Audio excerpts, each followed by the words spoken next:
The night air in Central Park was crisp, carrying the distant hum of traffic from the streets of Manhattan. Nolan Whitaker, a 42-year-old billionaire tech mogul whose company dominated the AI sector, walked briskly along the path, his expensive leather shoes clicking against the pavement. He often took these late-night strolls to clear his head from the pressures of boardrooms and the weight of his carefully constructed life. But tonight, something stopped him cold in his tracks. There, curled up on a cold stone bench under the soft glow of a street lamp, was a young man shivering in his thin jacket. The sight alone would have tugged at anyone's heart, but it was the face that hit Nolan like a freight train. It was impossible, those high cheekbones, the curve of the jaw, the way the dark hair fell across the forehead. It was as if he was staring at a ghost from his past, a younger version of the man he had loved and lost 20 years ago in college. Nolan's heart pounded as he approached cautiously. "Hey, kid, you okay?" he asked, his voice low and steady, masking the storm inside. The young man stirred, his eyes fluttering open, bright blue, filled with a mix of fear and exhaustion. Who are you?" he mumbled, sitting up slowly, hugging his knees to his chest. "My name is Nolan Whitaker. You can't stay here. It's freezing. Come on, let me help you." The young man hesitated, searching Nolan's face for any sign of danger. The cold won out. Landon Hayes. "Thanks, I guess. I don't have anywhere else to go." As they walked out of the park toward Nolan's sleek black car waiting nearby, the billionaire couldn't shake the eerie familiarity. Landon moved with a quiet grace. His shoulders slumped under the weight of whatever had brought him to this point. Nolan glanced at him sideways, noting the worn sneakers and the faded backpack slung over one shoulder. "How long have you been out here?" he asked gently. "About a week," Landon replied, his voice barely above a whisper. "My family, they found out about me, about who I really am. They said I was no longer their son." Nolan felt a familiar pang in his chest. He knew that pain all too well, though he had buried it deep behind walls of wealth and power. "I'm sorry to hear that. No one deserves to be alone like this." They arrived at Nolan's penthouse in a luxury high-rise overlooking the city. The doorman nodded respectfully as they entered the private elevator. When the doors opened to the sprawling apartment, Landon's eyes widened. Marble floors, floor-to-ceiling windows, modern art on the walls. It was a world away from the bench he had been sleeping on. "Make yourself at home," Nolan said, leading him to the guest room. "There's a shower, clean clothes in the closet. I'll order some food." Landon stood there, overwhelmed. "Why are you doing this? You don't even know me." Nolan paused, the image of his past love flashing in his mind. "Because I've been where you are, and someone once helped me when I needed it most. Now eat and rest. We'll talk in the morning." As Landon disappeared into the bathroom, Nolan poured himself a scotch, staring out at the glittering skyline. The resemblance was uncanny. Alex Thompson, his first love, the man who had taught him what it meant to be gay in a world that didn't accept it. Alex had left suddenly after graduation, vanishing without a trace. Nolan had searched for years, but nothing. And now this kid, Landon, with the same eyes, the same smile. Couldn't be a coincidence. But Nolan pushed the thought aside. For now, the young man needed help, not questions. He ordered Thai food, set the table, and waited. When Landon emerged in fresh clothes, hair damp and face less tense, they sat down together. Landon ate slowly at first, then with real hunger. "Tell me more if you want," Nolan said between bites. "No judgment here." Landon wiped his mouth with a napkin. "I'm 22. Grew up in a small town in Ohio. Dad's a pastor, Mom runs the church bake sales.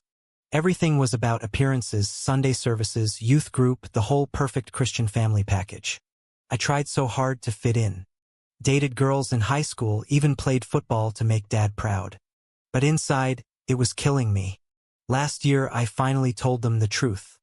I said, I'm gay, and I can't change it. Dad called it a sin. Mom cried like I died. They gave me a week to repent or get out. I packed a bag and took the bus to New York. Thought I'd find a community, a job, maybe even love. Instead, I lost my savings on a scam apartment, then my waitering gig when the owner found out why I wouldn't flirt with the female customers. Ended up on that bench. Cold. Hungry. Wondering if they were right about me. Nolan listened without interrupting, his own memories flooding back. Late nights in college dorms with Alex, stolen kisses, whispered promises, then the sudden silence when Alex vanished. You're not broken, Landon. You're honest. That's rarer than you think. They talked until midnight. Landon asked about Nolan's life, the company, the money, the freedom. Nolan gave vague answers about board meetings and stock prices, avoiding the personal. When Landon finally crashed in the guest room, Nolan sat alone on the couch, laptop open. He typed Landon Hayes, Ohio into a search bar. Public records showed nothing alarming, just a missing person report filed by worried parents 6 months ago, quickly withdrawn. But the face. He pulled up an old scanned photo from his college days. Alex at 21, laughing on the quad. The similarity was almost painful. Nolan closed the laptop. This was dangerous territory. He was a public figure, a billionaire who had spent decades building walls. One wrong move and everything could crumble. Yet as he lay in bed, listening to the faint sound of Landon breathing in the next room, he felt something stir, a curiosity, a pull he hadn't allowed himself in years. For the first time in decades, the penthouse didn't feel empty. The next morning Nolan left early for the office, leaving a note with cash and instructions for breakfast. When he returned that evening, Landon had cleaned the kitchen and sketched a small drawing of the park bench on a napkin. Thought I'd leave this as thanks, he said shyly. Nolan smiled despite himself. Keep it. And stay another night. The couch in the living room pulls out if the bed's too soft. Landon laughed softly. Deal. That second night stretched into a third, then a week. Nolan went to work, but his mind kept drifting home. He bought groceries for 2, added Landon's favorite cereal to the order. They fell into easy conversations about everything and nothing. Favorite movies, worst jobs, dreams for the future. Landon wanted to study digital art. Nolan quietly paid for an online course and a tablet. In return, Landon listened when Nolan vented about a difficult merger, never pushing for more than Nolan offered. One evening, after a particularly grueling day, Nolan came home to find Landon cooking spaghetti. The smell filled the apartment. Figured you might be tired, Landon said, stirring the sauce. They ate on the balcony, city lights sparkling below. Landon opened up more. I used to hate myself for being gay. Prayed every night for it to disappear. When my parents kicked me out, part of me believed I deserved it. But being here, talking to you, makes me think maybe I'm not the problem. Nolan's throat tightened. You're not. He wanted to say more, to share his own truth, but the words stuck. Instead, he changed the subject to a funny story about a board member who spilled coffee during a presentation. Landon laughed, the sound warm and real. As Landon headed to bed, he paused at the door. Thanks again, Nolan. For everything. I don't know what I did to deserve this. Nolan watched him go, the resemblance hitting harder than ever. He poured another scotch and stared at the skyline.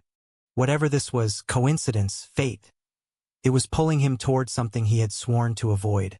Love. Vulnerability. The very things that had nearly destroyed him once before. The days blurred into a comfortable rhythm. Nolan left for the office each morning in his tailored suits, but he started texting Landon during lunch breaks. Silly memes, quick questions about how the art course was going. Landon replied with photos of his sketches or updates on his part-time job at a small gallery in Soho that Nolan had quietly arranged through a contact. The penthouse felt alive for the first time in years. One Saturday afternoon, they ventured out together. Nolan took Landon to a quiet art supply store uptown, insisting on buying whatever he needed. Consider it an investment in talent, he said with a grin. Landon protested at first, then gave in, eyes lighting up as he chose brushes and canvases. They walked through Central Park afterward, the same paths where everything began. The bench was empty now, sunlight warming the stone. "Feels weird being back here without freezing," Landon said, sitting down for a moment. Nolan sat beside him. "You look a lot better than that first night." Landon glanced sideways. "You never really told me why you stopped. Most people walk past." Nolan hesitated, then decided on partial truth. "You reminded me of someone I lost a long time ago. Someone important." Landon didn't push. Instead, he shared more about his family. "Dad preached against the gay agenda every Sunday. Mom baked cookies for the youth group like it would fix me. When I left, I thought New York would be different. Pride parades, friends who got it. But being broke changes everything. People look through you when you're on the street." Nolan nodded, remembering his own college years hiding in shadows with Alex. "The world hasn't caught up yet, but you're catching up to yourself. That's what matters." Back at the penthouse, Ryan dropped by unannounced, Nolan's best friend and head of marketing at the company. Tall, easygoing, straight as an arrow, but the only person who knew Nolan's secret history. "Heard you have a house guest," Ryan said, shaking Landon's hand with a friendly smile.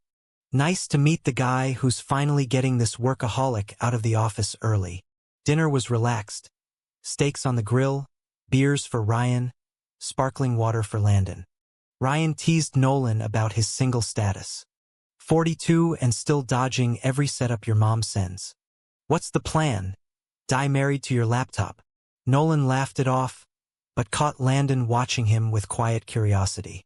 Later, after Ryan left, Landon asked softly, "Do you ever want that? Marriage? Kids? The whole thing?" Nolan stared into his glass. "I did once. Didn't work out." They sat in comfortable silence until Landon yawned. "Night, Nolan.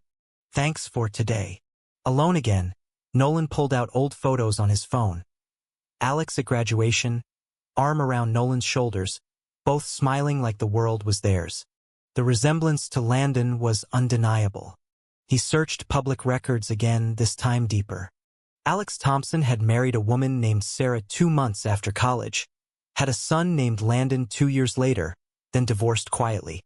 Alex died in a car crash when the boy was 10. Sarah had raised him alone in Ohio.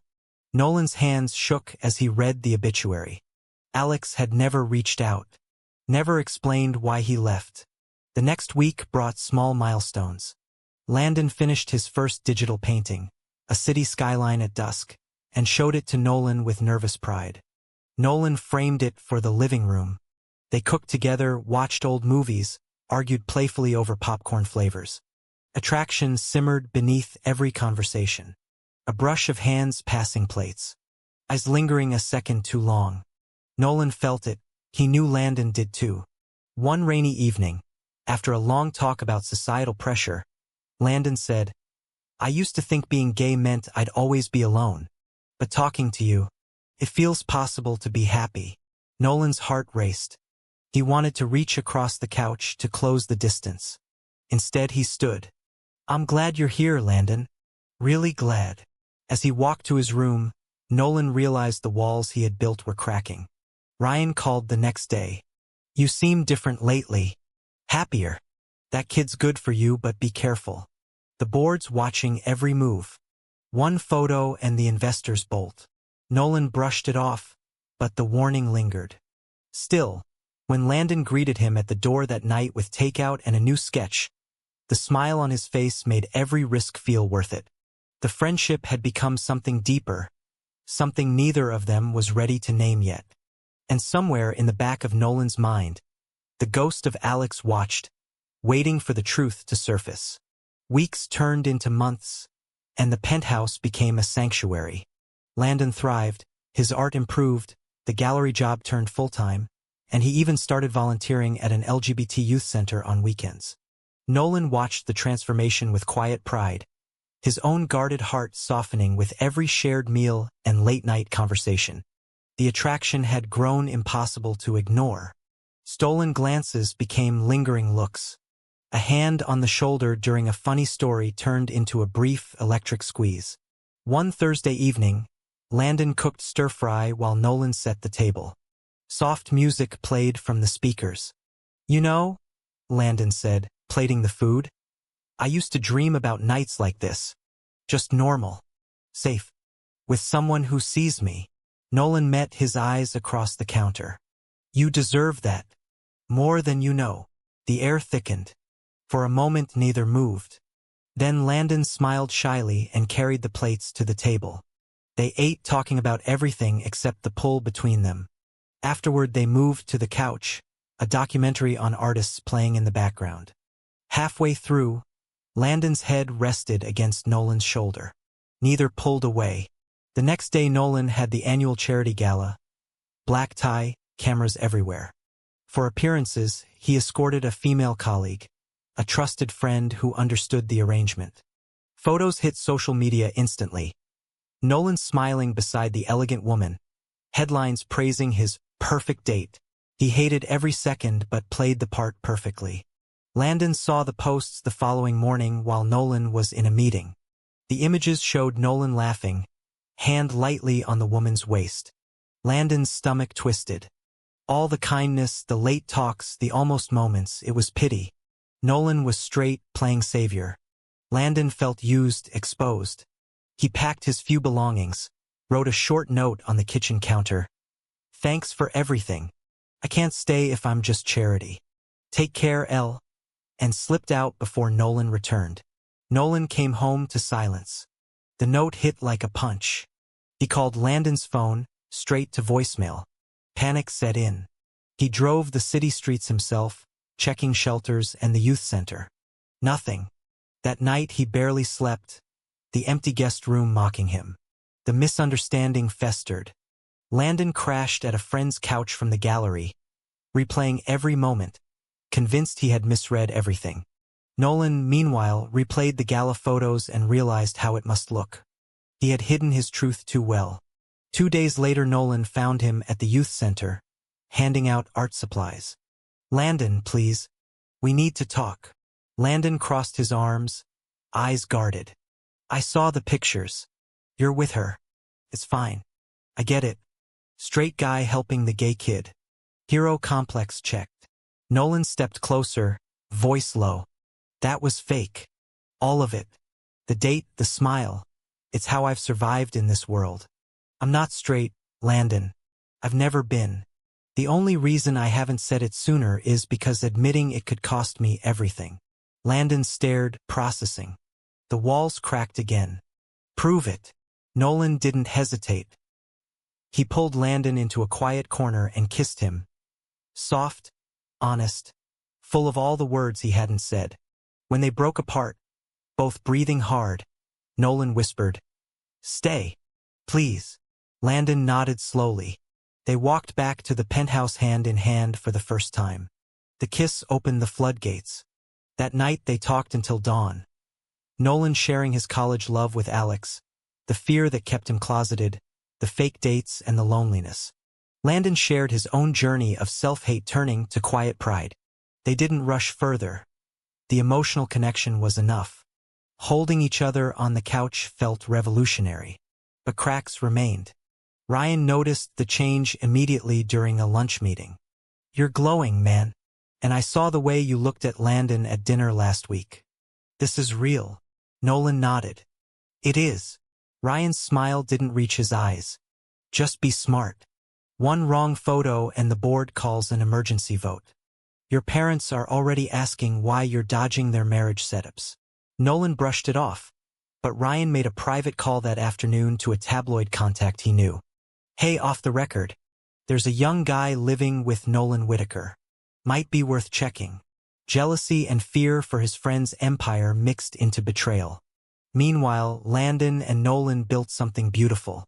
Mornings with coffee and kisses on the forehead. Evenings with shared sketches and plans for the future. The misunderstanding had been cleared, but the secret was already leaking into the world. Neither knew how close the storm was. The revelation changed everything in the best way. Nolan no longer hid his smiles when Landon texted during meetings. They cooked together every night, stealing kisses between chopping vegetables. One quiet Sunday they spent the entire day in the living room, Landon painting while Nolan read reports beside him. When Landon finished a portrait, a soft rendering of Nolan's profile against the city skyline, he presented it shyly. "For the man who gave me back my life." Nolan pulled him close, kissing him deeply. "You gave me mine." They still moved slowly, respecting each other's scars. No pressure, just growing trust. Landon started introducing Nolan to his friends at the youth center as "my partner." The word felt right. Nolan began imagining a future without the closet. Small at first, then bolder. Ryan's betrayal surfaced quietly at first. A gossip blog posted a blurry photo of Landon leaving the building with Nolan. Mystery man in Billionaire's life? Comments speculated wildly. Nolan's stock dipped slightly, but the board stayed quiet. Ryan acted concerned in meetings. "You need to be careful. I can spin this if it gets bigger." Nolan trusted him completely, or so he thought. The real storm hit midweek. A major tabloid ran the headline, "Billionaire Nolan Whitaker's secret live-in boyfriend? Gay scandal rocks tech world?" Photos followed. Nolan and Landon laughing on the balcony. A candid shot from the street. The article named Landon, dug into his runaway past, and questioned the age gap and influence. Phones exploded. Board members demanded calls. Investors pulled back. Nolan's parents booked the next flight from Chicago. Landon stared at the article on his phone, face pale. "This is because of me. I should go." Nolan took the phone from his hands. "No. We face it together." That evening Nolan's parents arrived. Stiff, traditional, expecting explanations. His mother hugged him tightly. "Tell me it's not true, Nolan. Think of the family name, the company." His father was blunter. "We raised you better. End it before it destroys everything." Nolan stood tall, Landon beside him. "This is who I am. Who I've always been. Landon isn't a phase. He's my choice." The conversation lasted hours, voices rising then falling into exhausted silence. His parents left promising to pray on it, but the damage was done. Nolan felt exposed, raw yet strangely free. Ryan showed up the next morning, coffee in hand. "I can fix the narrative. Say it's a misunderstanding, that he's just a mentee." Nolan shook his head. "No more lies." Ryan's face tightened. Later that day Nolan discovered the truth. A leaked email from Ryan to the tabloid contact, timestamped weeks earlier.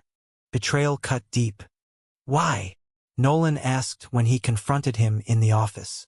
Ryan looked away. "I was protecting you. And maybe I was jealous you'd finally found someone when I've been here all along as the safe friend." Nolan fired him on the spot. "Get out." The psychological toll hit both men hard. Landon blamed himself, withdrawing into silence. Nolan fought panic attacks in the middle of the night, questioning every decision that led here. Yet, in the quiet moments, they held each other tighter. "We decide our story now," Nolan whispered one night. The scandal forced decisions. Nolan scheduled a press conference for the end of the week. Landon supported him, but the weight of public eyes and family rejection pressed down. The turning point loomed, a choice between the empire Nolan built and the love he had finally claimed. The press conference loomed like a storm cloud. Nolan spent days preparing, rewriting his statement until the words felt true. Landon supported him quietly, sketching in the corner of the home office while Nolan practiced. "Whatever happens," Landon said one evening, "I'm proud of you for doing this." The night before the conference, Landon's phone rang, his mother from Ohio. "We saw the news. Come home, honey. We can work through this if you leave that man. The church will help." Landon stared at the phone after hanging up. Reconciliation dangled like a lifeline. The family he had lost, the acceptance he had craved. But it came with a price, leaving Nolan to face the wolves alone. That night he lay awake beside Nolan, heartbreaking. By morning he had decided. While Nolan showered, Landon packed his backpack again. He left a note on the kitchen island. "I love you too much to watch your world burn because of me. Going home to fix things for both of us. Please don't follow. L." He slipped out and headed to the bus station, ticket to Ohio already bought.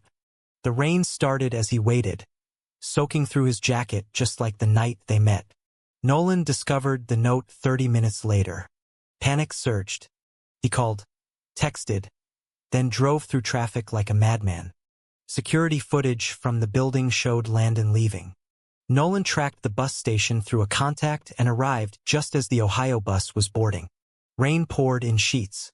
Nolan spotted Landon at the gate, backpack slung over one shoulder. Landon! Wait! Landon turned, eyes red. Nolan, don't. Your company, your family. I can't be the reason it all falls apart.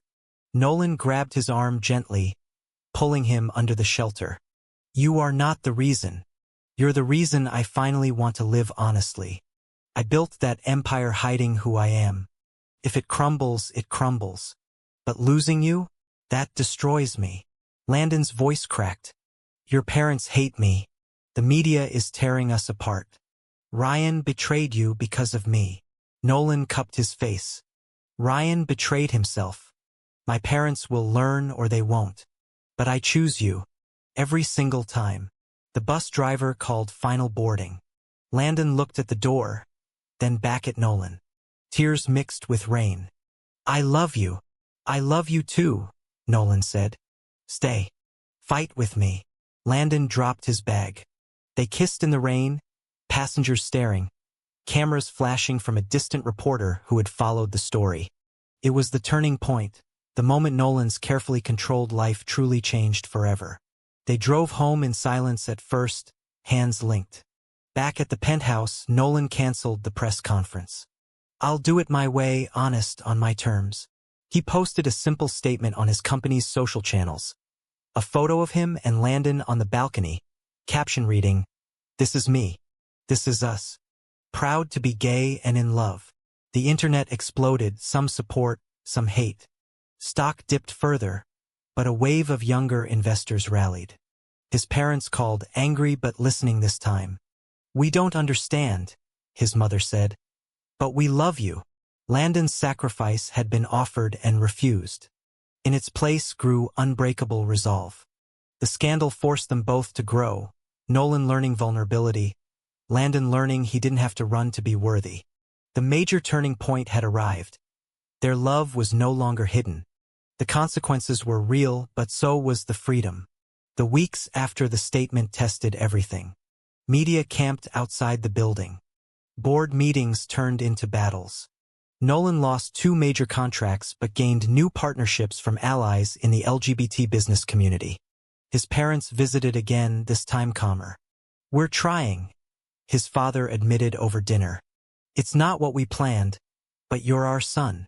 Landon's mother called once more. We saw your picture. If this is who you are, maybe we can talk. Partial reconciliation began with careful phone calls. Landon didn't return to Ohio yet, but the door cracked open. One evening Nolan sat Landon down with his laptop. There's something I discovered weeks ago but couldn't say until now. He showed old college photos of Alex Thompson.